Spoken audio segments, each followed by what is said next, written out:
Okay, so first of all, I'd like to very much thank Emily for inviting me to come along and speak to you all today, and also I'd like to apologise on behalf of my colleague, Dr. Raghu Lingam, who is the lead of the Early Life and Adolescence programme within Fuse. Just to give you a bit of background about me, I'm a postdoc based at the Institute of Health and Society at Newcastle University. And just to give you a bit of an idea of my main interests into perinatal mental health, this sort of stemmed originally from working with the National Teratology Information Service, doing some epidemiological work on the effects of medications for women with schizophrenia and bipolar disorder in pregnancy. And then it really stemmed an interest into actually looking into non-pharmacological approaches and how we can help manage mental health during the perinatal period during pregnancy and the year postnatal. But ultimately, these have a lot of implications, not just for the mother long term, but for the offspring. And I'm going to be presenting on some of the projects that we're involved in at Newcastle, and I'd be very interested if anyone is interested in getting involved in these projects in contacting me and letting me know. Okay, so fortunately, there's been an interest in the idea of stress in pregnancy stemming back from pretty much like the start of the last century. In that, there's often been this emphasis on women trying not to be stressed because there's been this understanding of how it can impact upon both her and the infant. Luckily, things have progressed a bit further since then in our understanding. And when we talk about mood disorders, I know there's, as Raghu mentioned, there's a lot of terminology that gets often confused between stress, distress, anxiety, depression. And really what makes mood disorders quite a difficult topic to tackle is that it impacts on so many different areas in that it is multidimensional. It's not just dealing with changes in hormone levels, changes in autonomic functions such as increased blood pressure, but it's also really importantly the psychological appraisal of that stress. So whereas one incident or event could be stressful for one individual and cause a variety of biological changes, the same event to a different individual would act very differently. Now this gets really complicated in pregnancy because one of the things that make pregnancy quite a unique area is that due to the actual circumstances of pregnancy, this causes lots of misinterpretation in that sometimes stress in pregnancy is kind of a unique situation, and when sometimes pregnant women are often told, well, you're expected to be stressed, you're expected to be fearful of childbirth, almost like it's an adaptive response. But really over the course of pregnancy, it all gets quite murky between the psychosocial and the biological. So in the first and the third trimester, you're experiencing elevations in some of your physiological symptoms, whether that be through morning sickness or aches and pains from carrying increased weight, or it could be the actual the context of your stress. So for instance, in the first trimester, it could be uncertainty about the fetus, anticipation of becoming a parent, whereas in the third trimester, it could be increased fear of childbirth, changes in occupation status. So it all gets a bit murky. And really, this can make it quite difficult in terms of seeking help and gaining access when that stress becomes maladaptive and is actually detrimental to the mother. So, for instance, some of these comments here, such as poor appetite, fatigue, agitated, tired, can't sleep, if you heard that from a pregnant woman, you could say, well, they're all just common symptoms of pregnancy. If you heard it from someone who came to a GP and said, I think I'm feeling depressed, I'm feeling these symptoms, it would more likely indicate some mental health issues. And thinking about the actual impact of this stress in pregnancy on health outcomes, it can be shown to affect the woman at a number of different key points. Obstetrically, there's quite robust evidence that increased stress during pregnancy is associated with increased assisted labour, prolonged labour, high rates of preterm delivery, and lower birth weight. For the mother herself, longer term, it's whereas people, I think, have pretty much cottoned on to the idea of postnatal depression is an issue, and people are sensitive to trying to detect it. One of the issues is that people don't realise that postnatal depression very rarely actually occurs out of nowhere. often there's underlying stress and anxiety symptoms during the pregnancy which go undetected. But ultimately, these, if they're not treated antenatally, it can lead to exacerbations in the postnatal period. And then ultimately, looking in longitudinal data, there's been quite robust evidence to show that even when you control for the stress and depression of mothers during their pregnancy, infants and toddlers and even up to teenagers, adolescents, have been shown to have increased rates of behavioural difficulties, ADHD, cognitive performance difficulties, sleep problems and conduct disorders. And there's even longer term data which has shown a higher rate of mental health problems such as schizophrenia in the infants of mothers that were stressed during pregnancy. But then again, it all gets very murky because is it a biological link and a genetic predisposition, or is it a case of things such as the mother having impaired bonding and attachment with the infant in the early period has a long-term effect that affects the offspring developmentally. And then we've got to think about the impact economically of all these outcomes.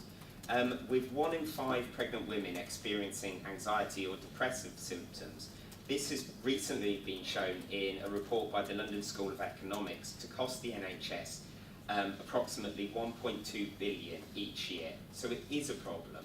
And I think whereas talking about pregnancy and people can see it as an isolated time point in a woman's life, it's important to emphasise that of that 1.2 billion, 97, I don't know where that number came from, 72% of the costs incurred were from direct effects on the child and not on the mother.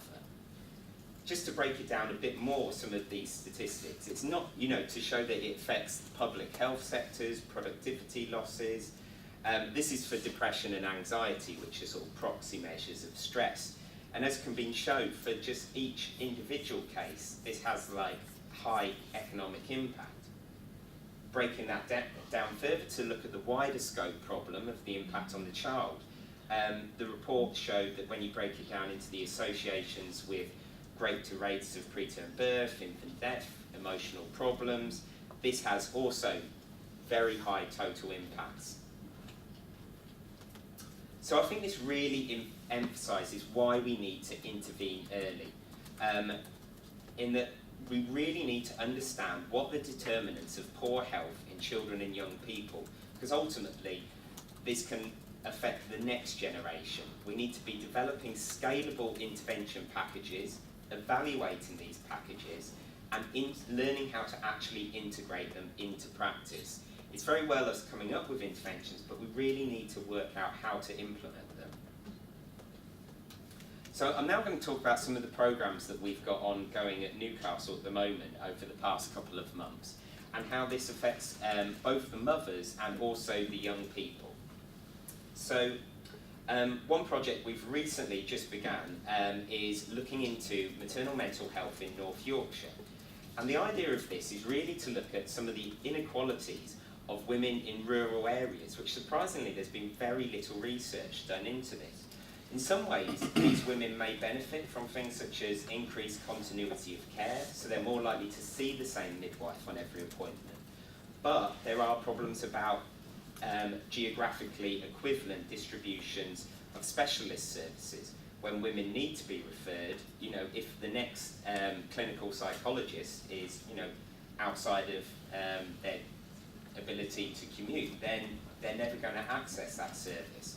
So what we're doing is we're trying to identify how the services are delivered in the rural areas and trying to identify the barriers and facilitators to their delivery and really explore what women themselves in these rural communities need and what their experiences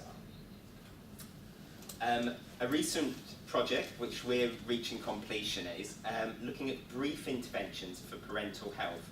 Now this has been done with collaborators at Melbourne University, and the idea is that health visitor programs, unfortunately, they have limited time, limited capacity, but often there's an emphasis on referral, and we really need to try and work out, rather than trying to develop specialist services, I think as Gregor mentioned, we need to be looking more at general mental health, mental well-being, and what we can be doing to help people self-manage themselves, so that every answer isn't referral to a specialist, that we learn to normalise some of these anxieties and stresses which people are experiencing.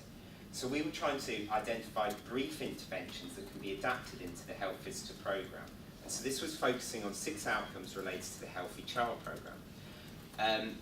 Our particular focus for us in Newcastle was looking at parental mental health and child and social emotional well-being. Another project that we've had ongoing currently is looking at an evaluation of the Baby Buddy app, which is developed by Best Beginnings. Now, I think a lot of you are all quite familiar with the fact that apps are becoming more and more popular as a more distal form of intervention.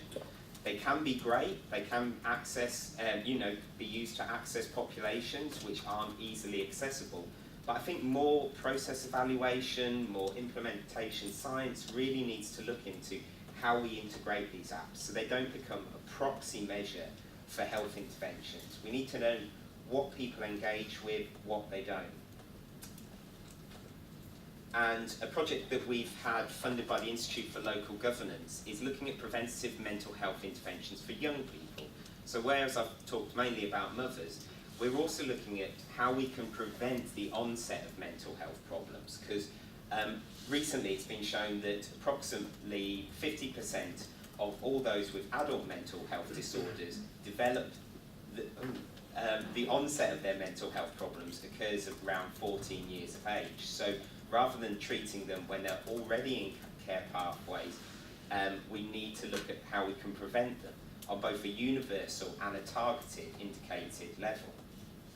And this project involved a meta-synthesis, which involved a detailed mapping of service provision, performed by Emily Henderson, and also a systematic review of reviews of preventative interventions for young people.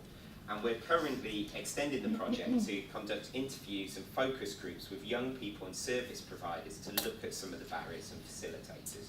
And if there's anyone in the room that speaks to, please do get in touch, because we'd be very interested to hear your perspectives. I won't go too much into some of the evidence that's come out of this, because it is a whopping report and we're happy to share. But just some of the initial findings I think are of interest, because of the systematic review of reviews, we had 21 reviews that encompass 65 trials.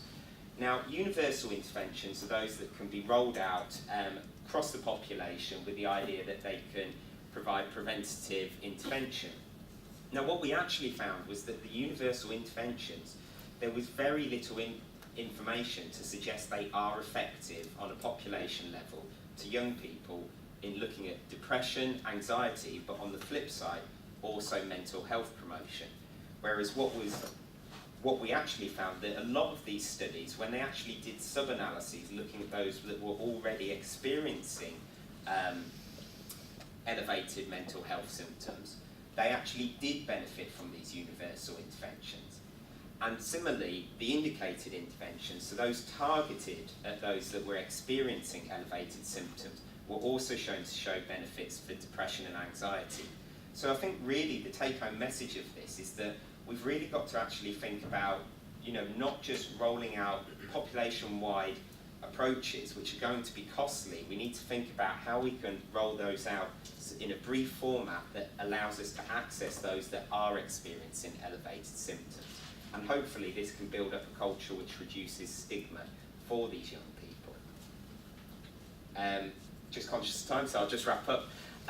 So if any of these projects are of interest and you'd like to find out a bit more, please don't hesitate to get in touch with us, as we'd be very like to hear some of your viewpoints. Thanks